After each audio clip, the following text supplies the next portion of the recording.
What up, YouTube? It's me again, and this is probably going to be my final watch video, as I'm doing a 1-year owner's review of the Rolex Explorer. I've done plenty of size comparisons and reviews of other watches, but as I mentioned in probably the last watch video I did, the Explorer has basically killed off my enthusiasm for buying watches all the time. And yeah, I am no longer a watch collector. This is my two watch collection here. I have my little Psycho SKX 007 here, slightly modded. I picked up a new Jubilee bracelet for it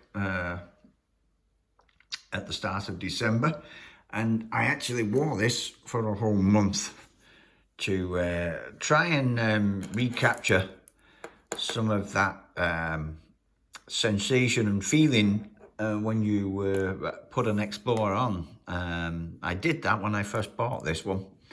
I was a little bit I'd seen too many videos where people had said it's too big, but they were just comparing it to a 36, and it's not big at all. But when I bought this and I went to pick it up in January 2020, I'd been wearing the SKX for just over a month, and so it was actually quite an underwhelming experience when I picked it up a year ago and tried it on. I thought, oh my God, what am I doing? This is almost, what, $6,500 US or $7,000 US for this watch. Can it really cost that much? Is it really worth it? And that's what we're going to talk about now. What's it like after owning it for a year? Well, I've got to tell you, it still is fantastic. This is going to be my two watch collection from now and further down the line. I won't be getting any more watches. I've lost interest in buying watches. This thing has pretty much killed that interest. So I will be using my time and money on other things. And I do not miss any of the other watches. I had the Omega Speedmaster, a Longines Conquest, a Tudor Ranger, Tudor Black Bay 36, a Grand Seiko SGBV 225, and this just about tops everything. There are none of them compared to this. And as a matter of fact, call me crazy, but if I didn't have that, I would probably just stick to wearing this one, because on this Jubilee bracelet, this modded Seiko is also a fantastic watch. It wears beautifully. The bracelet on this is probably my second favorite bracelet. This, of course, being the first. This is a fantastic bracelet on the Explorer, and this one is just so comfortable because it's so flexible. This is just a great watch. So look, it's like a rope, this bracelet. It's so flexible, it's so comfortable, it doesn't pinch. But enough about that for now. This baby, it wears fantastic. 39 is just an awesome size, and I think more watches will start rolling back time and getting smaller again. I know Rolex have just introduced an Oyster Perpetual 41, but it makes you wonder actually what's going to happen to this. This is probably the last 39 they make in kind of a smaller of the larger sizes. They do obviously make 36s, but makes you wonder what's going to happen to the Explorer.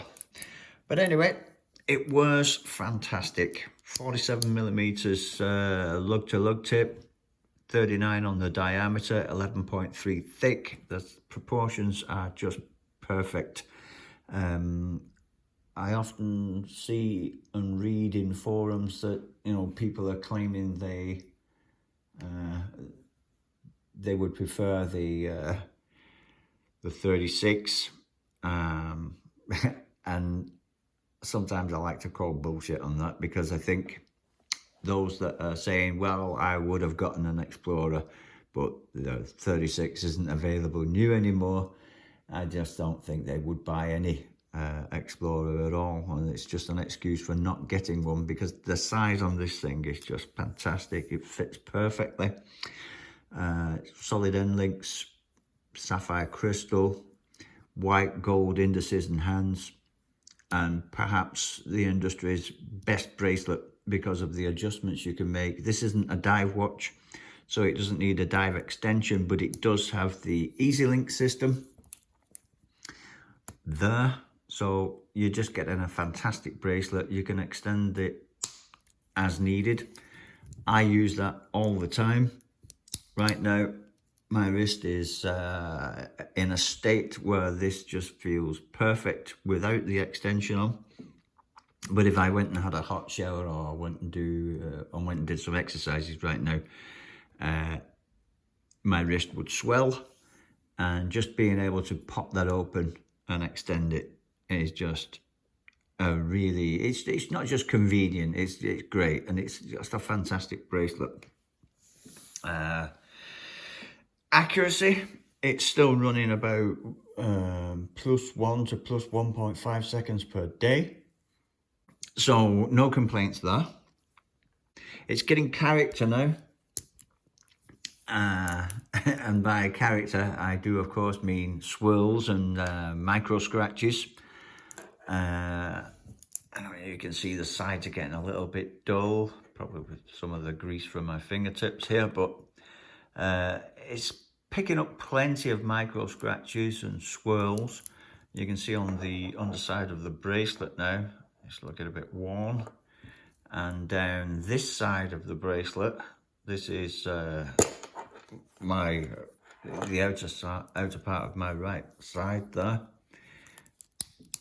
It's because when I wear it like this, it's, scratching on desktops and computers and things like that. So yeah, it's picking up some swirls, but it just still looks fantastic. It wears well with a suit and a nice shirt. You can wear it with jeans. I've been wearing this one for the entire month of December, and I took it off just at the weekend. It's still running right now, but it should be winding down. This is going back in the watch case for a while now, but I missed having this one on. I like these are the two watches I swap about, but this one I would say about gets about 10 to 11 months of wear per year, and this one I just like work. If we ever get to go on holiday again because of the bloody COVID, this will be the one I will take with me on holiday, and this one will be put away. So yeah, it's been a fantastic watch. I will never sell it, but if I do sell it, if you believe what you read on Chrono24, I entered the details of this watch when I got it on Chrono24. I bought about 3 pieces from there before, a Seiko for my wife and a couple of Tudors for me.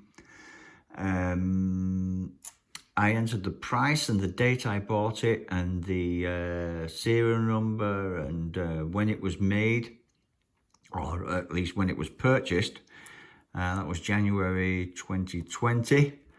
And if you believe Chrono24, then it has increased in value by 19%. So that's quite nice. I would never buy a Rolex in the grey market myself. You're going to pay through the nose if you do. If you buy a new one, you will pay that extra difference.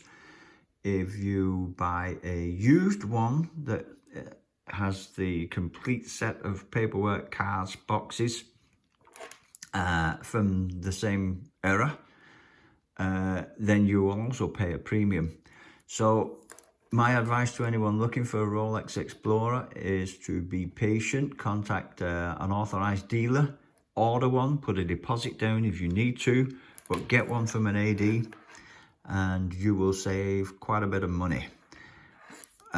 A new recent alternative that I've seen on YouTube has been the new Rolex Oyster Perpetual in 41mm. Looks a bit flat and disc-like because of its dimensions. It's got about the same thickness as this, but it's supposedly a 41 case, although I haven't seen anyone do any real measurements that showed it's a 41 yet, but it does look a bit disc-like, and that's the exact same reason I ended up selling the Grand Seiko. That was a 40 and it was 10, and it just fell out of proportion. But with the new Oyster Perpetual, you get an upgraded clasp on the Oyster bracelet. You don't get the fold over flip lock there, but you do get the Easy Link, and you can save between, I think it's somewhere between $8,000 and $1,000 if you choose the Oyster Perpetual over the Explorer. I wouldn't myself. I prefer this one. I love it. But there's an option if you're almost there to getting your first Rolex, but you don't quite have enough to get the Rolex Explorer. And if that dial, that fantastic dial, doesn't, if you won't miss that, then yeah, the Oyster Perpetual is a good alternative, I think. So that's been it. I've had it a year now. It wears fantastic. It's very precise. You can wear it with just about anything. It's still as accurate as ever. It does pick up swirls and micro scratches, but then again, any watch will do that eventually. Of the watches I've owned, a Black Bay 36, a Tudor Ranger, Omega Speedmaster automatic chronometer version, Grand Seiko Saab 033, and several smaller or lower priced watches, including two of these. This is the best watch by far, and the bracelet is quite a big part of that, because when you're buying a watch that costs well now it costs $7,000, you should be in it for the long haul, and having a great bracelet is a big part of that, I think. I would never put this on anything else other than its own Oyster bracelet, because it's just that good. So yeah, very happy person. Should I ever want to sell it, I will probably make money on it, but I don't want to. I don't need that money. Yeah, I would do anything else before I sold this. And so that's my 2-watch collection now. Slightly modded SKX 007 on a fantastic Jubilee bracelet that is almost as comfortable as this one. But yeah, beautiful watches, beautiful main watch. That's it. 1 year, very happy. Bye for now.